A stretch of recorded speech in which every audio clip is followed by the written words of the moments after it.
एक बड़ी खबर के साथ तालिबान की एक और शर्मनाक करतूत सामने आई है। तालिबान की एक शर्मनाक हरकत से देश में बवाल मच गया है। बता दें, तालिबान ने एक गुरुद्वारे से निशान साहिब को हटा दिया है। बड़ी खबर इस वक्त की आपको बता रहे हैं। अफगानिस्तान में गुरुद्वारा निशाना बनाया गया है। तालिबान की एक और शर्मनाक करतूत आई सामने। तालिबान पर भड़के अकाली नेता मनजिंदर सिरसा, जिन्होंने सिरसा ने सख्त कार्रवाई की मांग उठाई है। बता दें, गुरुद्वारे से निशान साहब को हटाने की शर्मनाक करतूत को तालिबान ने अंजाम दिया। अफगानिस्तान में तालिबान की यह नापाक हरकत सामने आई है, जिस पर प्रतिक्रिया भी अब सामने आने लगी है। बता दें, गुरुद्वारे से निशान साहब के निशान को हटा दिया गया है। अफगानिस्तान में गुरुद्वारे को निशाना बनाया गया है। तालिबान पर भड़के हैं अब अकाली नेता मनजिंदर सिरसा। तालिबान की इस हरकत पर कार्रवाई की मांग उठाई गई है। सिरसा ने सख्त कार्रवाई की मांग उठाई और इसके साथ ही बताते चले कि तालिबान की एक शर्मनाक करतूत सामने आई है। एक ऐतिहासिक गुरुद्वारे से निशान साहिब को हटा दिया गया है। तालिबान ने निशान साहिब को हटाया, गुरुद्वारे को बनाया निशाना।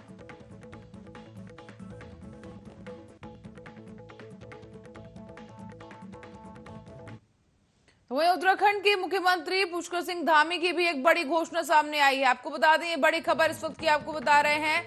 मुख्यमंत्री पुष्कर सिंह धामी ने एक बड़ी घोषणा कर दी है। भारतीय महिला हॉकी टीम की सराहना करते हुए ये घोषणा की गई है। टोक्यो ओलंपिक्स के दौरान भारतीय हॉकी टीम की जो महिलाएं हैं, उनके लिए ये घोषणा की गई है। हॉकी टीम की खिलाड़ियों को अब पुरस्कृत करेगी उत्तराखंड सरकार। बता दें कि वंदना कटारिया को 25 लाख की राशि देने की घोषणा की गई है।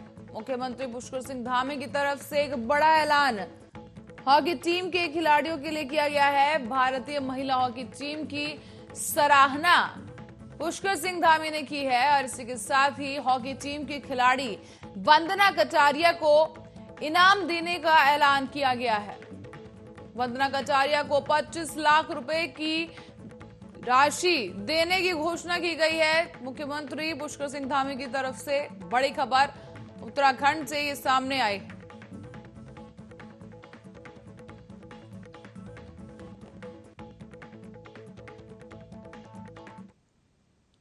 और जालौन में बाढ़ का तांडव देखने को मिल रहा है। जालौन से जुड़ी एक बड़ी खबर आपको बता दें, जहां पर अब बाढ़ से त्राहिमाम की स्थिति पैदा होती नजर आ रही है। जालौन से ताजा खबर सामने आई है। 50 से ज्यादा गांव में पानी भर चुका है। यमुना नदी खतरे के निशान के ऊपर और इसी वजह से कई गांव जलमग्न होने की कगार पर। राहत और बचाव कार्य में जुटा प्रशासन, लेकिन जल भराव से कोई राहत दिखती नजर नहीं आ रही। जालौन से ये बाढ़ से जुड़ी बड़ी खबर इस वक्त की आपको बता रहे हैं, जहां बाढ़ का तांडव देखने को मिला है। 50 से ज्यादा गांव में पानी घुस चुका है। हालांकि बचाव और राहत कार्य सरकार की तरफ से किए जा रहे हैं। प्रशासन लगातार अलर्ट है, लेकिन यमुना नदी खतरे के निशान के ऊपर बह रही है। भारी बारिश के चलते बाढ़ का यह तांडव देखने को मिल रहा है। बड़ी खबर जालौन से सामने आई है, जहां जालौन के 50 गांव में बाढ़ का तांडव देखने को मिला है।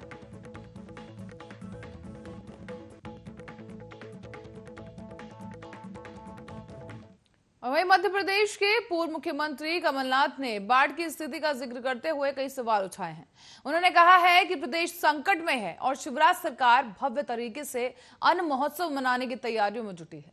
मध्य प्रदेश में आज प्रधानमंत्री गरीब कल्याण अन्न योजना कार्यक्रम का आयोजन किया जा रहा है और इसी कार्यक्रम को प्रधानमंत्री नरेंद्र मोदी संबोधित करेंगे। पीएम सुबह 11 बजे वीडियो कॉन्फ्रेंसिंग के जरिए लाभार्थियों के साथ बातचीत करेंगे और इस योजना के बारे में बड़े पैमाने पर जागरूकता पैदा करने के लिए राज्य सरकार द्वारा एक व्यापक अभियान चलाया जा रहा है, ताकि कोई भी पात्र व्यक्ति छूट ना पाए।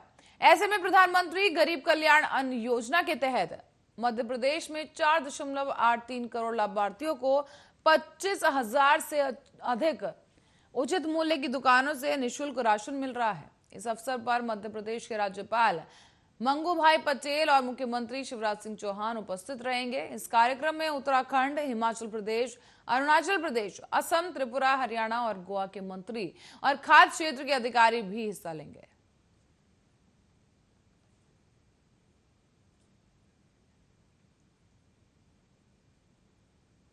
और दिल्ली के सरकारी स्कूलों में पढ़ने वाले हर एक बच्चे के लिए एक नया पाठ्यक्रम तैयार किया जा रहा है। बता दें कि बच्चों में देशभक्ति और राष्ट्रीयता की भावना पैदा करने के लिए राज्य शैक्षिक अनुसंधान एवं परीक्षण परिषद की शासकीय निकाय ने शुक्रवार को देशभक्ति की पाठ्यक्रम की रूपरेखा को अंगीकार कर लिया है। देशभक्ति पाठ्यक्रम मौजूदा शैक्षणिक सत्र से दिल्ली के सभी सरकारी स्कूलों में लागू किया जाएगा। गौरतलब है कि देश की आजादी का 75वां वर्ष भी है और ऐसे में देशभक्ति पाठ्यक्रम समिति की सिफारिशों के आधार पर एससीईआरटी ने निदेशक रजनीश कुमार सिंह द्वारा देशभक्ति पाठ्यक्रम की रूपरेखा प्रस्तुत की गई है। दिल्ली के उप मुख्यमंत्री मनीष सिसोदिया ने भी कहा कि यह जरूरी है कि हम अपने मूल्यों और कार्यों के बीच की खाई को कम करें और सुनिश्चित करें कि समानता, बंधुत्व और न्याय के संवैधानिक आदेशों का पालन बच्चे अपने दैनिक जीवन में भी करें।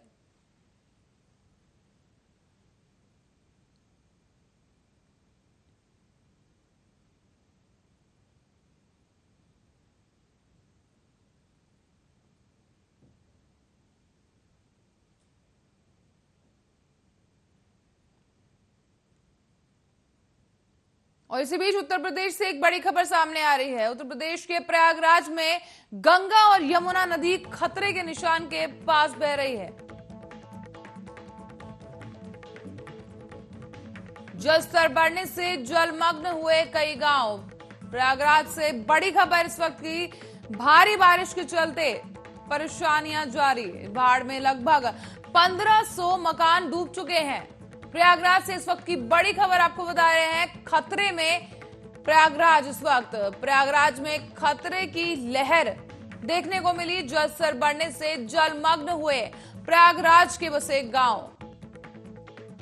बाढ़ में लगभग 1500 मकान डूब चुके हैं और इसी के साथ ही प्रयागराज के लिए खतरे की घंटी बज चुकी है। प्रयागराज में खतरे की ये लहर देखने को मिल रही है, जहां 1500 मकान डूब चुके हैं। जलस्तर बढ़ने से जलमग्न हुए गांव। गंगा और यमुना नदी के बढ़ते जलस्तर को देखते हुए प्रशासन अलर्ट मोड पर है। लगातार राहत और बचाव कार्य किया जा रहा है और इसी दौरान अब प्रयागराज से ताजा तस्वीरें जो सामने आई हैं, जानकारी है कि 1500 मकानों में पानी भर चुका है।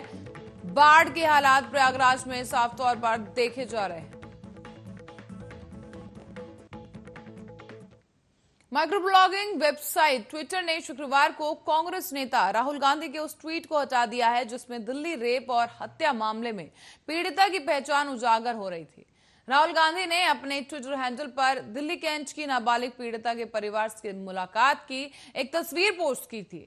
बता दें कि रविवार को दिल्ली कैंट इलाके के एक शमशान घाट में 9 साल की बच्ची की संदिग्ध परिस्थितियों में मौत का केस सामने आया था। राष्ट्रीय बाल अधिकार संरक्षण आयोग ने दिल्ली में रेप और हत्या के मामले में जो पीड़िता है उसके माता पिता से मुलाकात करने पहुंचे कांग्रेस नेता राहुल गांधी। तो कांग्रेस के पूर्व अध्यक्ष राहुल गांधी की ओर से जो साझा की गई तस्वीरें हैं उसे लेकर विवाद शुरू हो गया। बुधवार को ट्विटर इंडिया से कहा गया कि वो इस पोस्ट को हटाएं और कांग्रेस नेता के ट्विटर हैंडल के खिलाफ कार्रवाई करें।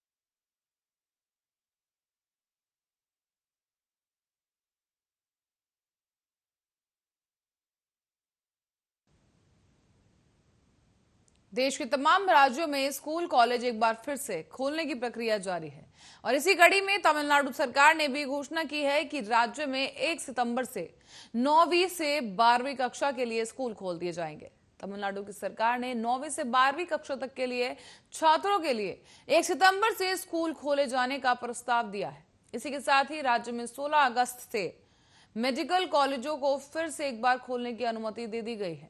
हालांकि आपको बता दें कि राज्य के मुख्यमंत्री एम.के. स्टालिन ने राज्य में कोविड-19 के मामलों में मामूली बढ़ोतरी को देखते हुए स्थिति की समीक्षा करने के बाद ये फैसला लिया है। गौरतलब है कि चिकित्सा विशेषज्ञों ने स्कूलों को फिर से एक बार खोले जाने को लेकर आवश्यकता जताई है, क्योंकि महीनों से छात्रों के घर में बंद रहने के कारण वो कथित तौर पर मानसिक तनाव का सामना कर रहे हैं। 1 सितंबर से 50% क्षमता के साथ स्कूल खोले जाएंगे, जहां 9वीं से 12वीं कक्षा के लिए स्कूल खोलेंगे। कहा यह जा रहा है कि इससे समाज में शैक्षणिक दूरियां पैदा हो रही थी, जिसे अब कम किया जाएगा। साथ ही बच्चों की ऑनलाइन शिक्षा तक पहुंच नहीं है, इसीलिए स्टालिन ने भी कहा कि विभिन्न तबके के सुझावों पर विचार करते हुए प्रस्तावित किए गए हैं और कोविड-19 की मानक संचालक प्रक्रिया का पालन करते हुए 9वीं से 12वीं कक्षा और 11वीं कक्षाओं को भी अब खोलने की अनुमति दी गई है। सितंबर में कहा कि उन्होंने स्कूल शिक्षा विभाग से कहा गया है कि इस सिलसिले में प्रारंभिक कार्य शुरू कर दिया जाए।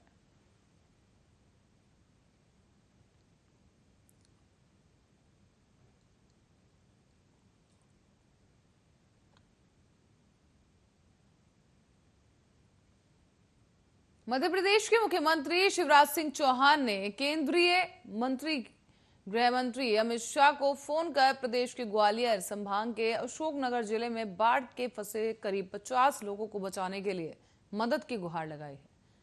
उत्तर भारत में शुक्रवार को उमस भरा मौसम रहा और ऐसे में आपको बता दें कि देश भर में इस वक्त जो स्थिति पैदा हो चुकी है उसके बारे में आपको बताते चलें कि कई ऐसे राज्य हैं जहां बारिश का कहर देखने को मिल रहा है। जैसे कि राजस्थान में लगातार बारिश के बाद बांधों से 1.5 लाख क्यूसेक पानी छोड़ने से अब बाढ़ जैसी स्थिति पैदा हो गई है। तो वहीं मध्य प्रदेश में एक हफ्ते से जारी बारिश के थमने का नाम नहीं ले रहा है और इसके साथ ही बारिश हालांकि अभी कम हो चुकी है, लेकिन इसके साथ साथ मध्य प्रदेश के 17 जिलों में ऑरेंज और येलो अलर्ट के साथ मूसलाधार बारिश होने की चेतावनी जारी है। 5 जिले यानी कि विदिशा, रायसेन, राजगढ़, गुना और अशोकनगर के अलग अलग स्थानों पर ऑरेंज अलर्ट के तहत 64 से 204 मिलीमीटर तक बारिश होने की संभावना जताई गई। राजस्थान के झालावाड़ जिले के एक गांव में पिछले कुछ ही दिनों से लगातार बारिश के बाद एक घर की दीवार गिरने से एक किशोर की मौत भी हो गई है। राज्य के हड़ौती क्षेत्र के अलग अलग इलाकों में भारी बारिश ने सामान्य जनजीवन को प्रभावित किया है। मौसम विभाग ने शनिवार को सवाई माधोपुर, धौलपुर, करौली और 12 जिलों में 1 या 2 स्थानों पर भारी से बहुत भारी बारिश होने की संभावना भी जताई। राष्ट्रीय राजधानी में उमस की स्थिति हो रही है और अधिकतम तापमान 36.7 डिग्री सेल्सियस दर्ज किया गया। नमी का स्तर 88% है और इसी के साथ ही हरियाणा की बात करें तो हरियाणा और पंजाब में भी दिल्ली के समान ही मौसम रहा। गुरुग्राम में 34.9 डिग्री सेल्सियस तक तापमान दर्ज किया गया।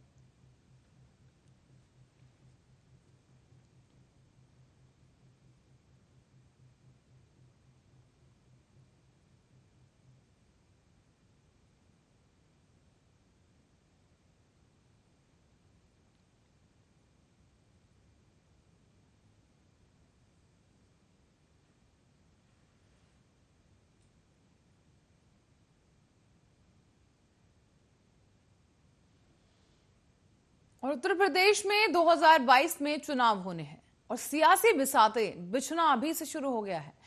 आम आदमी पार्टी, कांग्रेस, सपा और बीजेपी सभी की साख दांव पर है।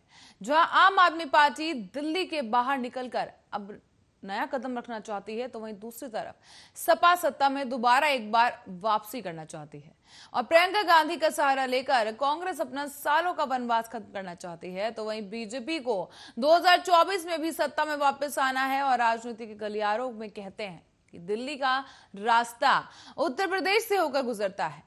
ऐसे में बीजेपी अपने हाथों से सत्ता खोना नहीं चाहेगी। ऐसे ही यूपी का समीकरण समझने के लिए और क्या कुछ तैयारियां चुनाव को लेकर ये सभी तमाम पार्टियां कर रही हैं, देखिए इस रिपोर्ट में।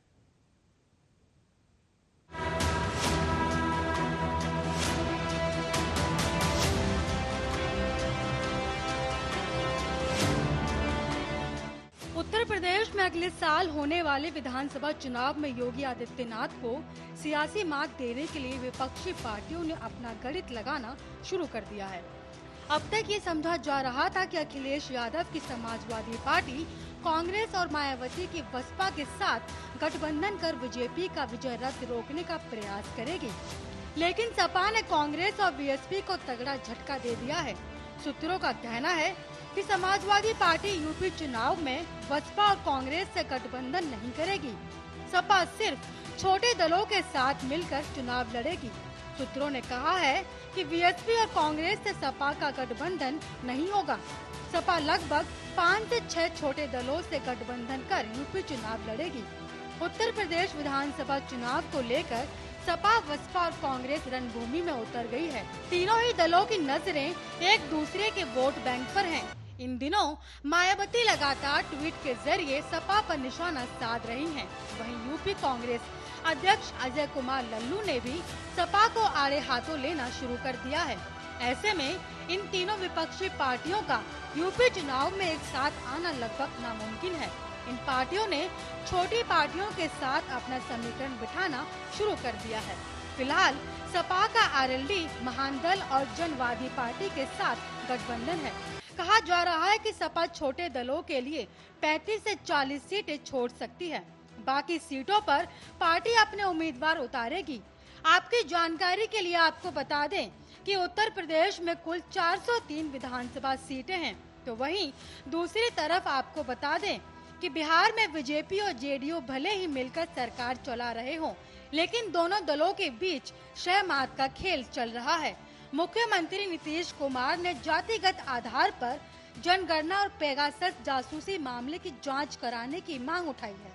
नीतीश और उनकी पार्टी जेडीयू एक के बाद एक कई ऐसे मुद्दों को हवा दे रहे हैं जो बीजेपी और मोदी सरकार की असहज करते हैं। सीएम नीतीश कुमार की दोनों ही डिमांड से बीजेपी की मुश्किलें बढ़ सकती हैं, क्योंकि वे एनडीए के सहयोगी दल के पहले ऐसे नेता हैं जिन्होंने पेगासस मामले में जांच और जातिगत जनगणना कराने की मांग की है। वहीं जेडीयू संसदीय दल के नेता उपेंद्र कुशवाहा ने रविवार को कहा कि मुख्यमंत्री नीतीश कुमार भी पीएम मटेरियल हैं। इतना ही नहीं, जातिगत जनगणना की मांग पर नीतीश और तेजस्वी यादव एक मत हैं और दोनों ही नेताओं के बीच हाल ही में मुलाकात हुई। नीतीश कुमार के बदले सुर को लेकर बीजेपी भले ही आंख दिखा रही है, लेकिन फिलहाल ये तनातनी महज तनातनी तक ही सीमित रहने वाली नहीं है और इसे किसी राजनीतिक बदलाव की वजह बनते ही देखा जा रहा है। इसके कारण भी हैं और वो बिहार में नहीं बल्कि यूपी की राजनीति से जुड़े हैं, जहां 7 महीने के बाद विधानसभा चुनाव हैं, तो वहीं यूपी में नीतीश के कुर्मी समुदाय की काफी आबादी है, जो बीजेपी का परंपरागत वोटर माना जाता है। उत्तर प्रदेश के जातिगत समीकरणों पर नजर डालें तो इस राज्य में सबसे बड़ा वोट बैंक पिछड़ा वर्ग है। यूपी में सर्वण जातियां 19% हैं, जिसमें ब्राह्मण करीब 10%, 6% राजपूत और बाकी वैश्य, भूमियार और कायस्थ हैं।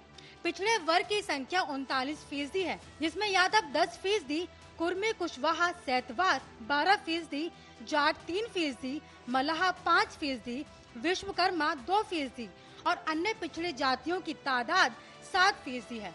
इसके अलावा प्रदेश में अनुसूचित जाति 25% है और मुस्लिम आबादी 18% है। कुर्मी, कुशवाहा, सैतवार मिलकर 12% वोट हैं, जिस पर बीजेपी अपनी पैनी निगाह रखी हुई है। पूर्वांचल और अवध के बेल्ट में करीब 32 विधानसभा सीटें और 8 लोकसभा सीटें ऐसी हैं जिन पर कुर्मी, पटेल, वर्मा और कटियार मतदाता चुनावों में निर्णायक भूमिका निभाते हैं। पूर्वांचल के कम से कम 16 जिलों में कहीं 8 तो कहीं 12% तक कुर्मी वोटर राजनीतिक समीकरण बदलने की हैसियत रखते हैं। यूपी में रामस्वरूप वर्मा और सोनेलाल पटेल के बाद और इनके नहीं रहने पर देश में कुर्मी के बड़े नेता के तौर पर नीतीश कुमार ही हैं। जाहिर है कि बिहार के साथ साथ यूपी चुनावों में भी बीजेपी के लिए जरूरी है कि वो नीतीश को नाराज ना होने दे। नीतीश भी शायद इसे समझ रहे हैं और जानकर मानते हैं कि उनके तेवरों के पीछे भी यही कारण है। उत्तर प्रदेश में 2022 में 75 सीटों पर विधानसभा चुनाव होने वाले हैं, जिसे लेकर राजनीतिक पार्टियां एक्टिव मोड में हैं। भारतीय जनता पार्टी के दिग्गज नेता और यूपी के मुख्यमंत्री योगी आदित्यनाथ ने चुनावी विषाद की राजनीति और प्लानिंग पर मंथन का दौर तेज कर दिया है। 2022 का चुनाव योगी के लिए अग्नि परीक्षा होने जा रही है। संघ से लेकर बीजेपी के तमाम संगठन राज्यों में एक्टिव हो गए हैं। प्रधानमंत्री नरेंद्र मोदी 15 जुलाई को लखनऊ में अपने संबोधन में सीएम योगी की जमकर तारीफ की थी, तो विपक्ष प्लानिंग में जुटा हुआ है। कांग्रेस, समाजवादी पार्टी और बसपा भी रणनीति बना रही है। अब देखना ये होगा कि सीएम योगी 2022 में विपक्ष को धराशायी पाने में सफल हो पाते हैं या नहीं। Special desk RA news.